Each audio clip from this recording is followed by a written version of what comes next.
Seja bem-vindo a essa mensagem que pode abalar suas estruturas e transformar seu coração. Maíse Braga nos alerta. As pancadas da vida não são castigos, mas convites.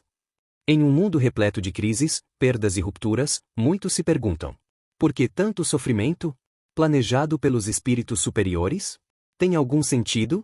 Neste vídeo, vamos mergulhar nessa urgente e misteriosa perspectiva. Cada golpe recebido pode ser um chamado divino, um puxão espiritual para que despertemos a consciência e abracemos a misericórdia de Deus. Histórias impactantes, de suicídios, acidentes, preconceitos, se entrelaçam em uma narrativa que provoca atenção, esperança e senso de responsabilidade interior. Você já sentiu que está sendo testado, sacudido? Que há algo além do visível, uma voz chamando você para algo maior? É isso que vamos explorar agora. Fique comigo até o fim, porque a parte mais poderosa está por vir, e ela pode mudar a forma como você enxerga suas próprias pancadas. Amigos, vamos falar de pancadas, porque elas existem na nossa existência e existem porque fazem parte do nosso processo de aprendizado. No século XVIII, em Hydesville, uma casa é alugada e as irmãs Fox, que lá foram morar, começaram a escutar barulhos que subiam e desciam pelas paredes. Alguém, de alguma maneira, queria se comunicar com elas. E depois descobriram que ali tinha morrido um homem assassinado. E, obviamente, era esse espírito que queria mostrar-se, comunicar-se com elas e falar do seu sofrimento. Foi um dos primeiros registros nos Estados Unidos de pancadas, que mais tarde tornam-se quase um sinônimo de fenômenos espirituais.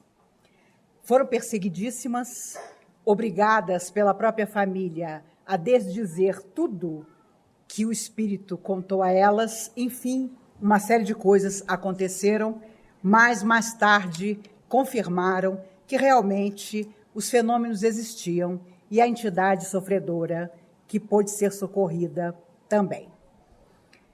Em 76, durante o Congresso Mundial de Jornalistas e Escritores Espíritas, que a Comunhão auxiliou a realizar, um dos convidados que veio estar conosco foi Zilda Giungete Rossi, uma mulher brava que havia perdido os 2 únicos filhos num desastre. E ela escreveu o primeiro livro em que uma mãe falava da dor dessa perda absurda e também do que havia acontecido depois do desencarne dos rapazes. Ela era muito católica, mas escreveu um livro que, para a minha adolescência, todos nós que militávamos já na doutrina espírita lemos com muito carinho. O título, Perda de Entes Queridos. E ela narra, então, que dentro de casa, após a morte dos meninos, ela, católica fervorosa, começou a escutar batidas na mesa de cabeceira, dentro do quarto. Inegavelmente, ela conta no livro todo o processo até descobrir que os filhos iriam se comunicar com ela. E que um deles, Drauzio, estava passando por uma dificuldade muito grande no mundo espiritual, tão grande que não aceitava o fato de haver desencarnado tão jovem. O carro em que os dois estavam lançou-se num abismo, num acidente. E, claro, durante todo o processo dela, as pancadas continuaram. Ela foi, então, em busca de ajuda, até porque o processo depressivo dela era uma coisa absurda. Como toda mãe que perde um filho, ela perdeu os 2.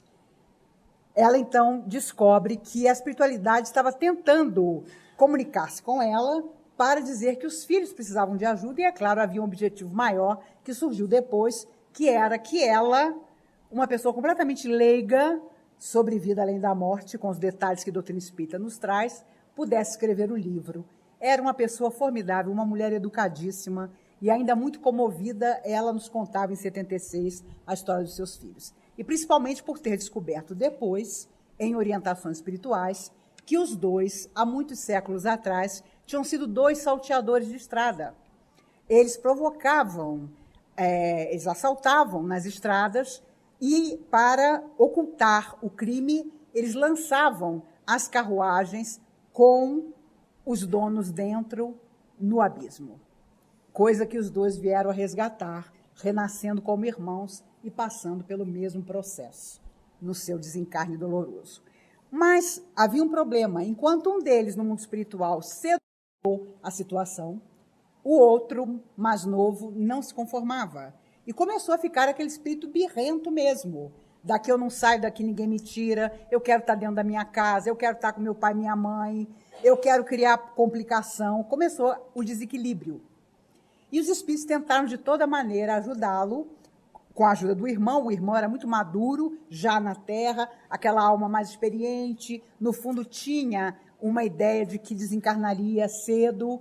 O outro, meu Deus, mal começava a viver, não se conformou. E até que os espíritos conseguiram, então, e isso ela conta, fazer um acordo com o garoto. O que ele queria viver em termos de sensação da Terra, que ele já havia deixado, que o corpo estava enterrado, para aceitar as disciplinas da verdadeira existência. Aceitar continuar e conformar-se, enfim, de já não ter mais o corpo de carne. Vocês não acreditam. Ele pediu que ele queria participar de uma festa de aniversário onde tivesse 1 tonelada de brigadeiro. E isso foi dado a ele. Por quê? Porque os espíritos, claro, utilizaram-se da hipnose natural que se utilizam para nos ajudar na pátria dos espíritos, principalmente para os mais teimosos, e o levaram a uma festa de aniversário. E mostraram uma mesa imensa de brigadeiros e disseram, pode se esbaldar. E à medida que ele ia comendo o brigadeiro, ia dando um sono nele, um sono, porque, na verdade, o brigadeiro tinha gosto de brigadeiro, cara de brigadeiro, mas não era brigadeiro. Deu a ele a sensação de comer o brigadeiro, mas, na verdade, eram energias sutis que o beneficiaram grandemente. E quando ele acordou, depois desse verdadeiro tratamento, aceitou que precisava continuar numa outra vida e aceitando, óbvio, disciplinas que o ensinariam na parte espiritual. Mas imagine, isso na década de 70 ainda era, dentro da doutrina, extremamente inovador. Uma mãe que contava a experiência da perda dos filhos, da profunda depressão. Ela passou a acreditar que Deus não existia, porque como é que aquilo tinha acontecido com ela? Era uma pessoa de recursos materiais, então não tinha dificuldades financeiras, mas a questão do afeto pelos filhos, ela ficou extremamente revoltada até restabelecer-se e também reencontrar os filhos. E tudo começou com as pancadas na mesinha de cabeceira. Os fenômenos de efeitos físicos trouxeram para a doutrina espírita os grandes estudiosos dos séculos XVIII e XIX, como William Crookes e tantos outros aos quais poderemos nos referir. E sempre confirmavam que nada acontecia por acaso, que existiam energias, forças, criaturas, enfim, fora da matéria, que provocavam aqueles fenômenos. E surge o fenômeno da mesa girante, em que pessoas em volta, a mesa se erguia e dançava sozinha, sem fios, sem nada. É óbvio que surgiram também os charlatões, porque aqueles fenômenos davam margem a um monte de coisa. Eu me recordo, eu pequena, meus avós mostrando na revista O Cruzeiro médiuns que eram desmascarados, porque faziam sessões de materialização, entre aspas. Aí tinha uma freira, eu me lembro muito disso, eu devia ter uns 5 anos, mas isso me marcou demais, porque eu tinha uma freira em outras vidas na minha cabeça, e quando eu vi aquela freira materializada, mas não era freira materializada coisa nenhuma. Quando o Peixotinho, por exemplo, surgiu, e as materializações luminosas aconteceram, essas verdadeiras, foi um problema, porque os jornalistas começaram a correr para o fenômeno, para observar, e ninguém acreditava, até porque o Peixotinho era alcoólatra. Ele tinha perdido a filha, e ele não se conformava e bebia muito, mas era um médium de efeitos físicos impressionante.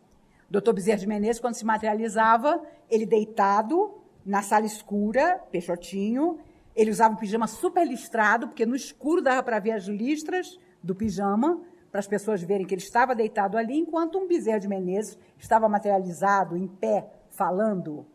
E, às vezes, o doutor Bezerra percebia que havia descrença no ambiente, e, ao invés de pancadas, ele dizia, Peixotinho, use a sua bombinha. Ele era asmático. E aí apareciam aqueles fenômenos de luz maravilhosos, barulhos de toda sorte, janelas e portas batendo, mas as janelas e portas continuavam fechadas, e Peixotinho usando a bombinha. Então as pessoas viam que Peixotinho estava deitado usando a bombinha e estava ali, Dr. Bezerra de Menezes. Foi um período de 3 anos extraordinário. Uma vez André Luiz desmaterializou no fundo do Mar Morto uma pedra e materializou no meio da sala de trabalhos. E depois desmaterializou de novo e devolveu ao Mar Morto aquela pedra. Cientistas presentes confirmaram que era um tipo de coral que só existia no fundo do Mar Morto. Coisas incríveis, extraordinárias. Mas o ser humano sempre consegue criar problema. Então começaram a surgir as pessoas que iam lá por puro interesse pessoal, faziam perguntas absurdas aos espíritos, queriam fenômenos absurdos.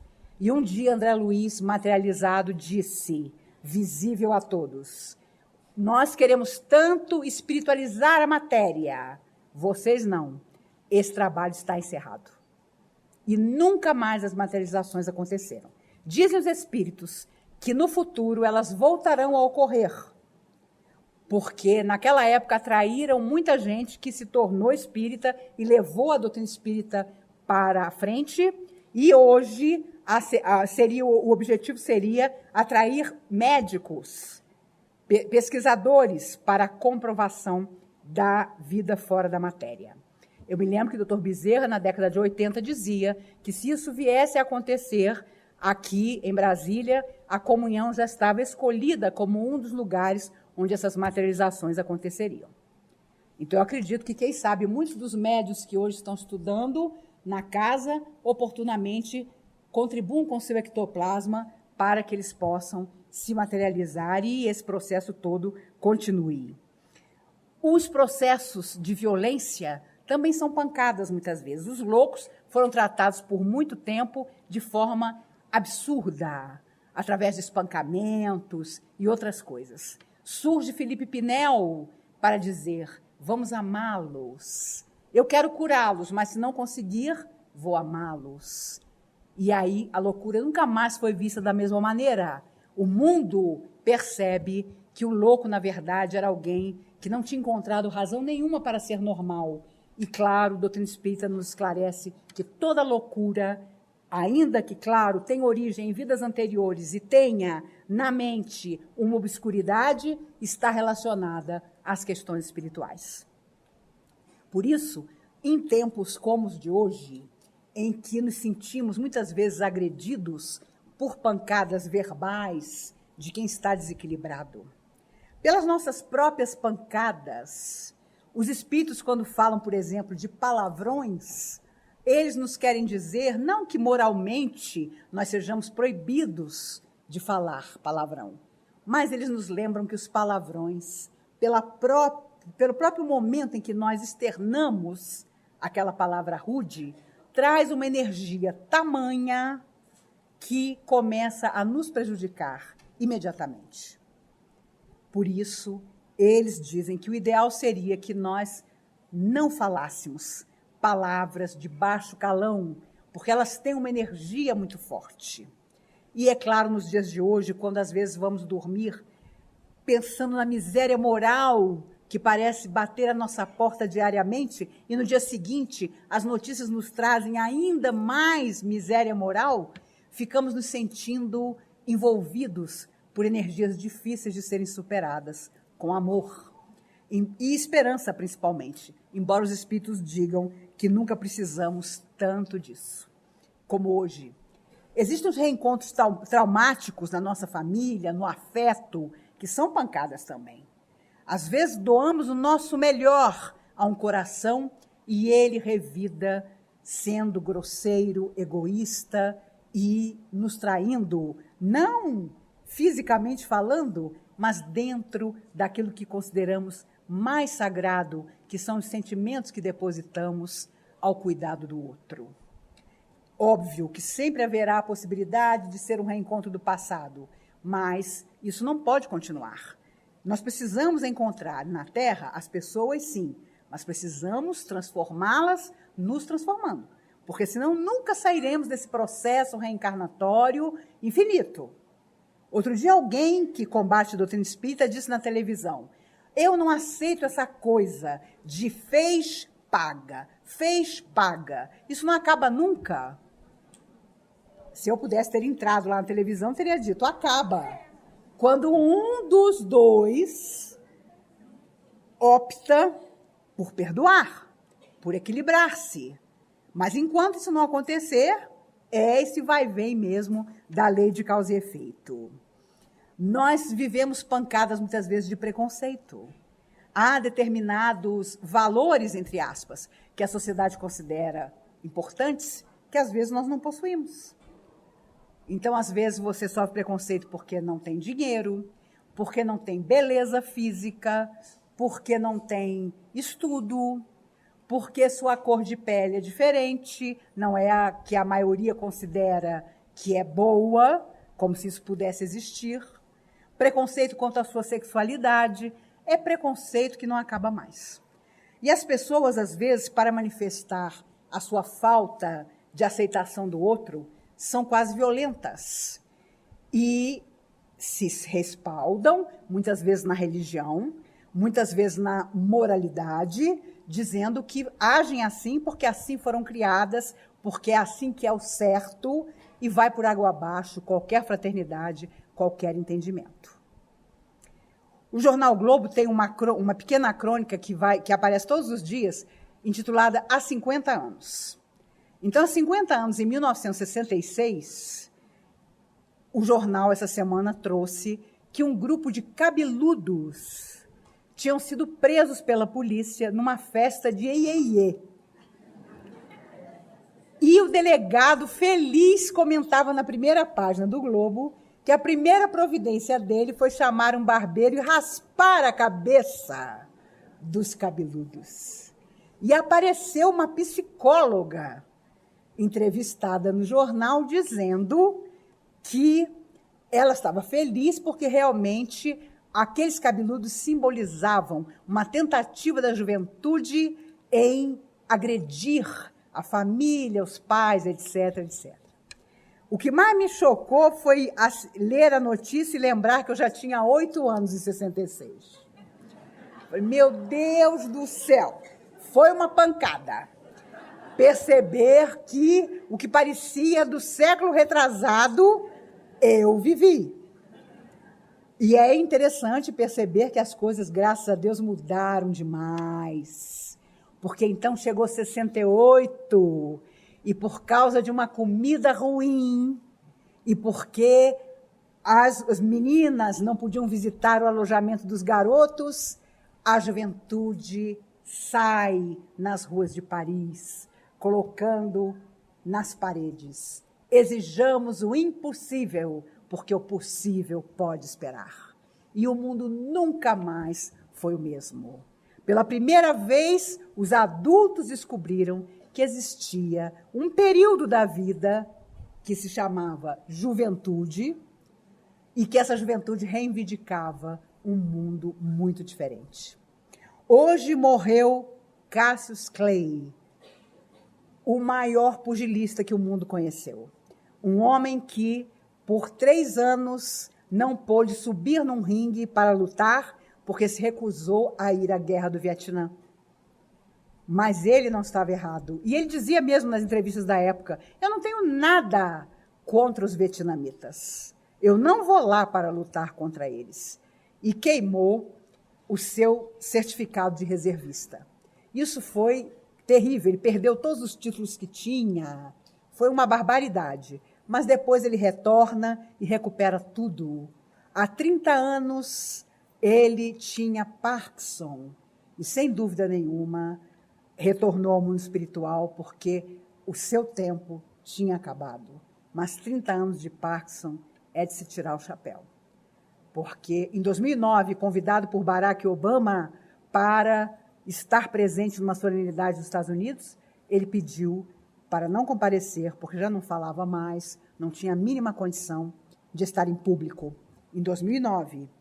Mas foi um homem que rompeu tantos preconceitos, levou muitas pancadas, deu muitas pancadas, e passou pelo processo de receber tantas pancadas na cabeça que desenvolveu Parkinson para nunca mais se recuperar.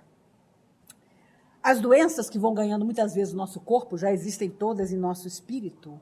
E, às vezes, a tristeza, a infelicidade, a melancolia, as depressões, os sonhos não realizados que não superamos, se transformam, sim, em enfermidades. Cada vez mais há médicos e pesquisadores que associam quase todas as formas de câncer que desenvolvemos, muitas vezes no corpo, a situações que não soubemos aceitar ou que não solucionamos. Já comentei aqui com vocês que há uma pesquisa nos Estados Unidos há mais de 10 anos comprovando que quase 70% das mulheres que tiveram câncer de mama tiveram relações de afeto problemáticas e não conseguiram superar isso. É quase todo mundo. E como a mulher é muito mais sensitiva para essas coisas, ela geralmente fica doente mais rápido. E, às vezes, até desencarna mais rápido também. Porque o processo emocional da mulher é sempre mais complicado. Não se preocupem, homens, vocês vão poder viver a experiência na próxima encarnação. O inusitado, muitas vezes, também é uma pancada para nós. Raul Teixeira, orador espírita de Niterói, um ano antes de ter o AVC que o vitimou, mas não o fez desencarnar, estava numa jornada em Mato Grosso. Quando termina a palestra da tarde, havia um carro aguardando a ele, porque ele tinha às 19h uma outra palestra. Ele sentou-se imediatamente para já guardar o lugarzinho dele no banco de trás do carro. Era uma belina. Mais pessoas que estavam saindo do centro olharam e disseram: poxa, Raul, você está indo embora sem nos abraçar, sem se despedir? Ele saltou do carro. Quando ele saltou do carro, o Luiz, um amigo dele, que o estava recepcionando naquela cidade de Mato Grosso, sentou-se no lugar onde ele tinha ficado sentado. E ele, depois de despedir-se de todos, sentou do lado contrário. No meio da estrada, para onde estavam indo, vem um homem desgovernado, completamente bêbado, numa caminhonete enorme, e Raul só teve tempo de dizer: cuidado para o motorista, porque ele viu que aquela caminhonete vinha desgovernada. Não foi possível evitar o acidente. O carro, a belina onde o Raul estava, capotou 3 vezes. Mas antes de capotar, houve uma pancada da caminhonete exatamente do lado onde o Raul teria sentado e onde sentou-se o Luiz, que desencarnou imediatamente. E o Raul conseguiu sair do carro, o carro virado.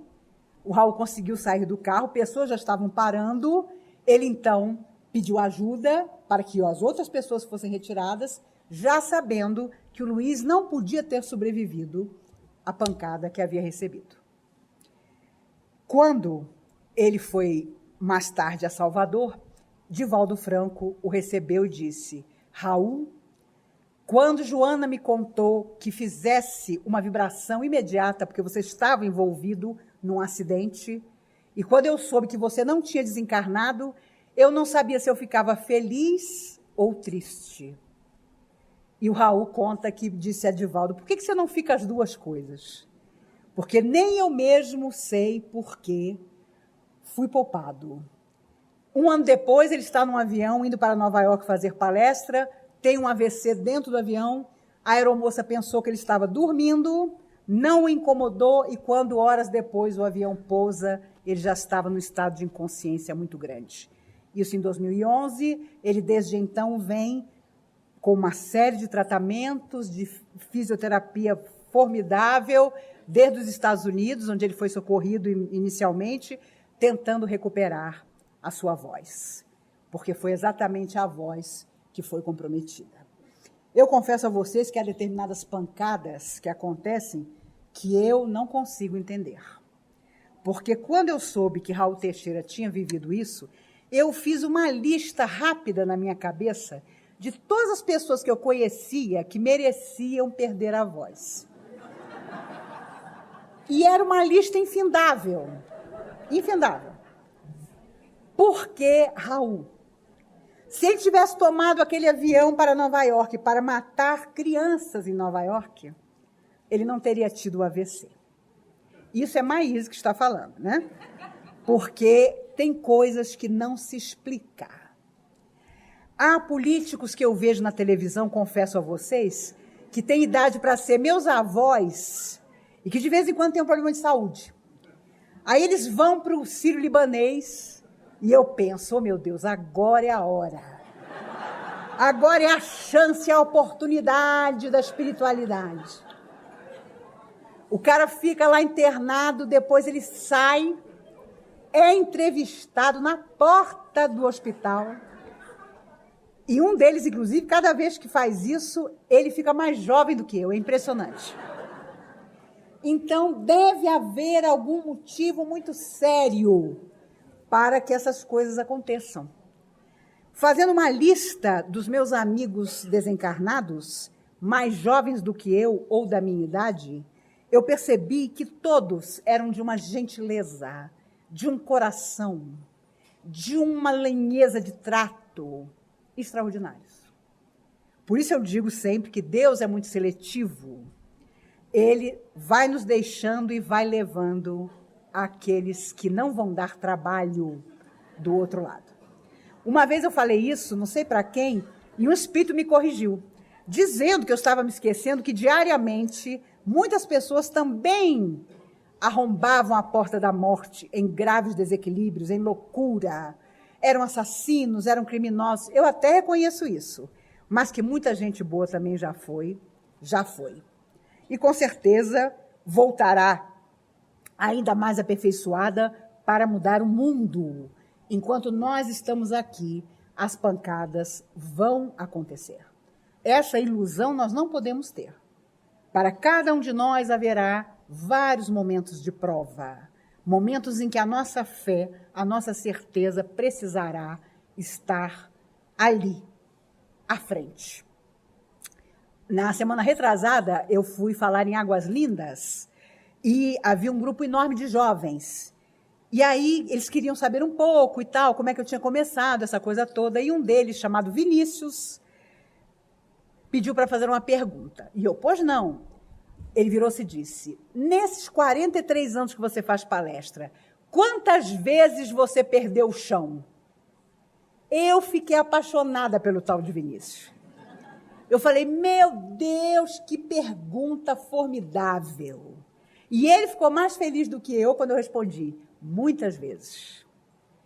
Porque, claro, ali todo mundo, meu Deus, aquela velhinha de 58 anos, fazendo palestra desde os 16, essa mulher, com certeza, nunca perdeu o prumo. Nunca teve um momento de tristeza ou de dúvida. E eles ficaram felicíssimos ao perceber que isso não existe. O que existe é que você continua, é que você supera, é que você reúne forças.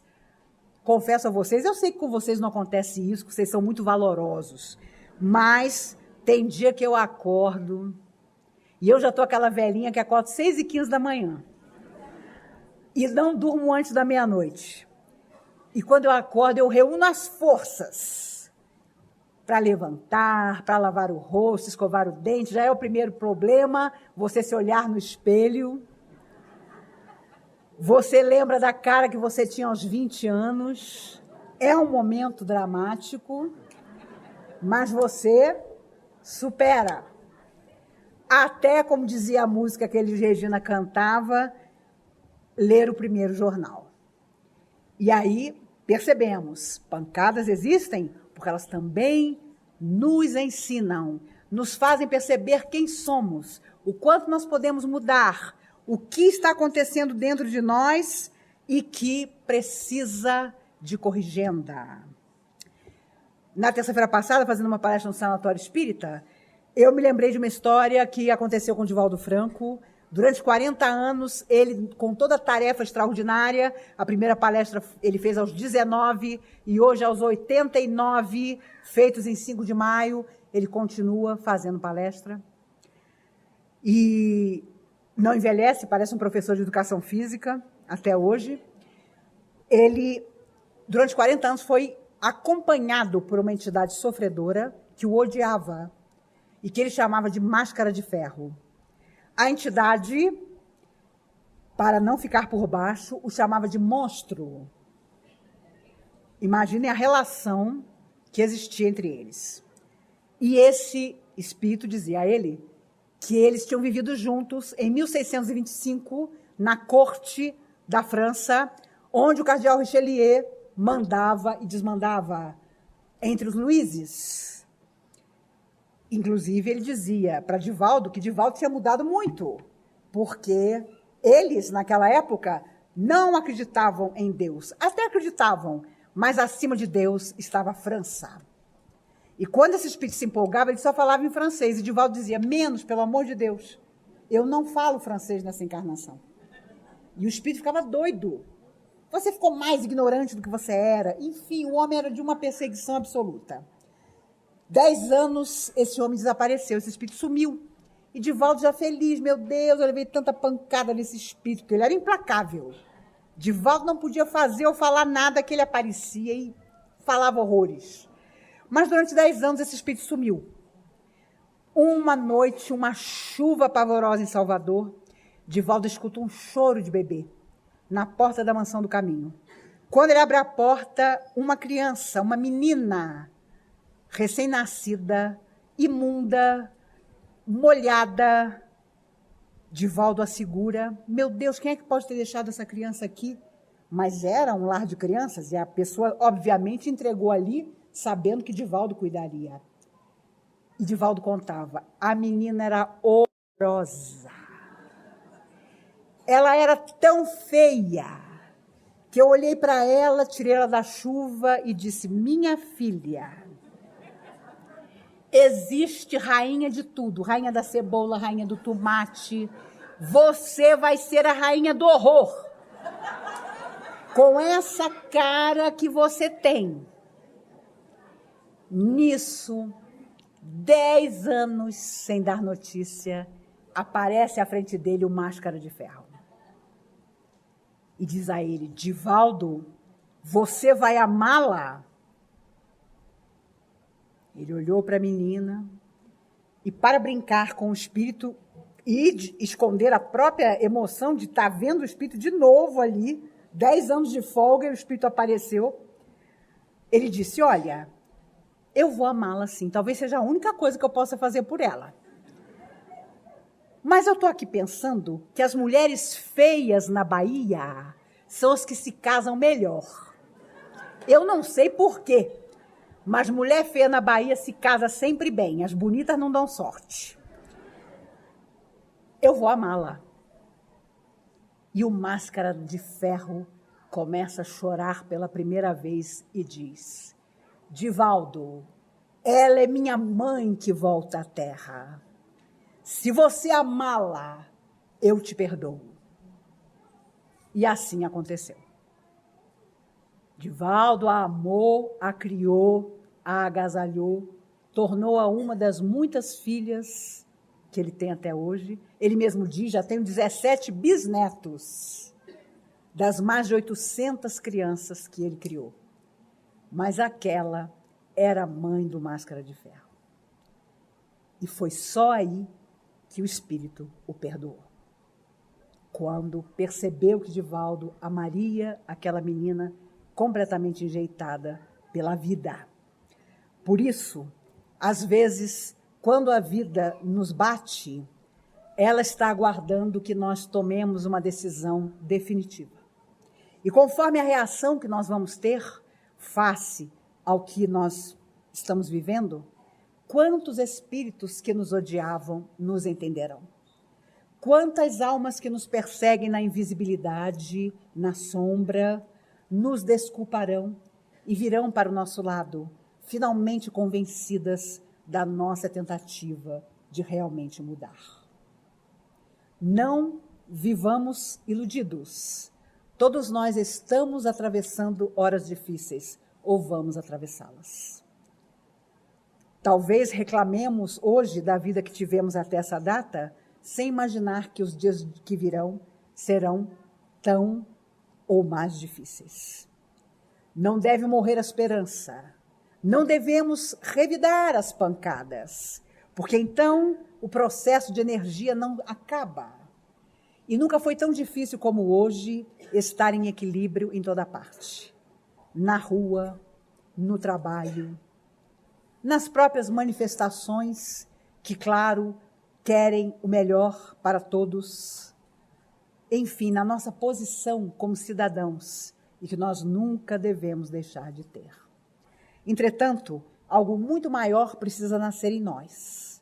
Essa certeza de que, já que nós mergulhamos na carne, já que prometemos tanta coisa que ainda não cumprimos e talvez não consigamos cumprir, porque não sabemos quanto tempo ainda nos resta na terra, nós precisamos fazer o melhor ao nosso alcance, dia a dia. Chegou a notícia a Jericó de que Jesus ia passar por lá. Um homem cego correu para tentar segurar-se a multidão que se aglomerava para ver Jesus. Ele não enxergava, não sabia nem direito onde estava, que a multidão que o separava da figura de Jesus era imensa.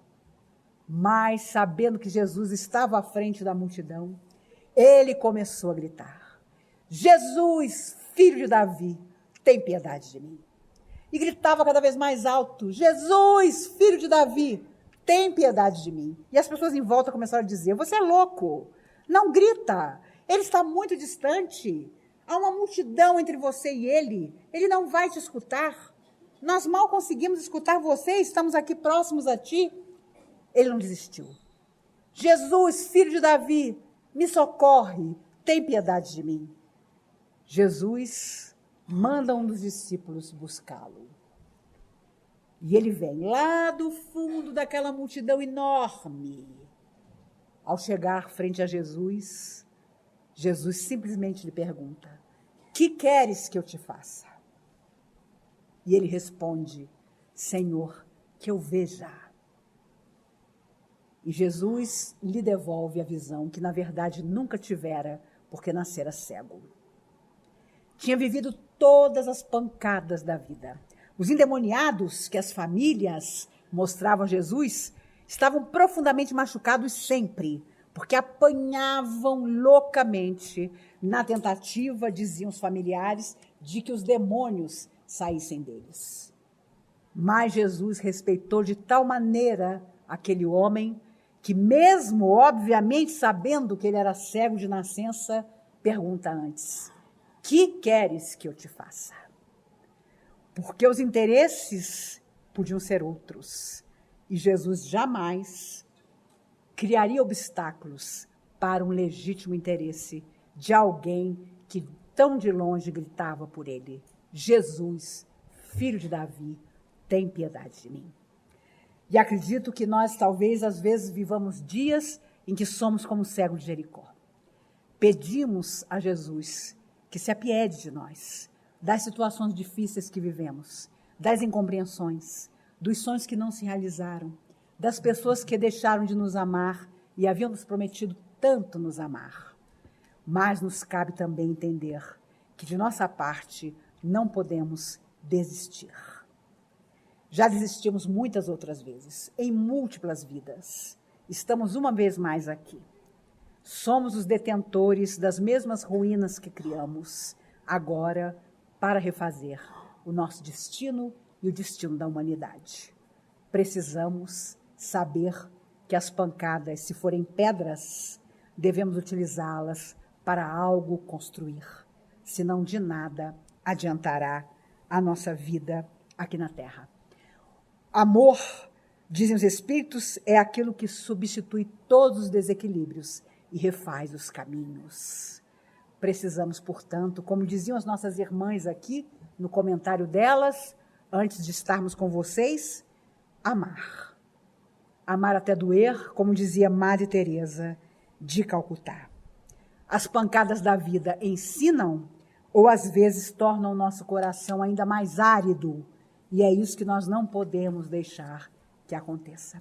Seja qual for a nossa idade física, seja qual for a idade em que a doutrina espírita tem nos abençoado com esse conhecimento, foi a hora certa para, enfim, projetar o nosso futuro.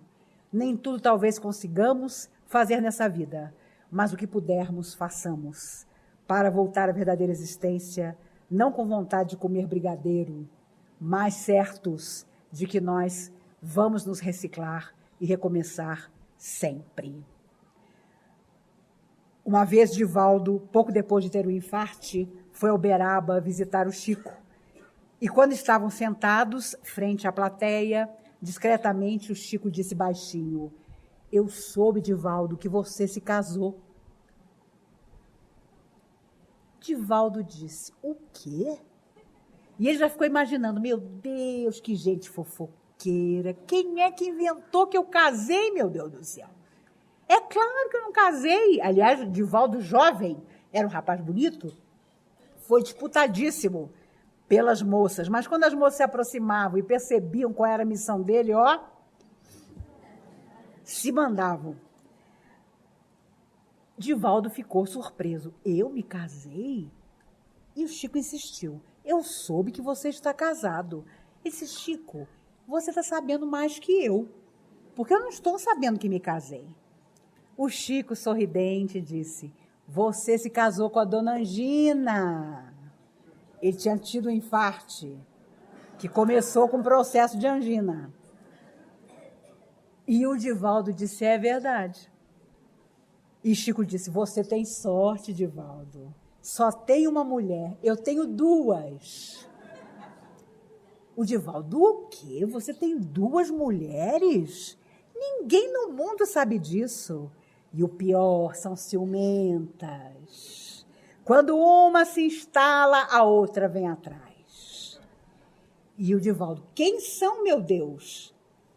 Dona Angina e Dona Catarata. Confesso a você, Divaldo, que eu dava tudo para ficar viúvo delas. Mas Emmanuel já me disse que não tem jeito. E a verdade é que Chico, com todas as lutas da sua existência, jamais perdeu o humor. Tratava todos os seus problemas de saúde como esposas das quais ele sabia que não podia se separar. Chegamos ao desfecho desta jornada. A essência é clara. As pancadas não nos derrubam por acaso, são sementes de transformação espiritual. Numa escala invisível, somos chamados a despertar, a transformar dor em despertar, medo em fé, perda em aprendizado eterno. Imagine seu mentor espiritual observando sua trajetória e vendo ações de amor que você nem lembra mais, e que ainda assim mudaram o curso de sua história e a de outros. Talvez aquele pão isolado, aquele abraço silencioso, aquele momento de compaixão tenham sido suficientes para acender uma luz na escuridão, sua ou de alguém. A pergunta que fica é: você está disposto a suspirar, acolher a lição e responder ao chamado? A verdade é que vivemos sob uma urgência cósmica. O mundo se transforma e essa crise planetária nos exige coragem, compaixão e propósito. Compartilhe essa mensagem com alguém que precise encontrar sentido nas dores. Deixe aqui nos comentários o que ficou no seu coração. Se inscreva e siga com a gente nessa jornada de despertar espiritual.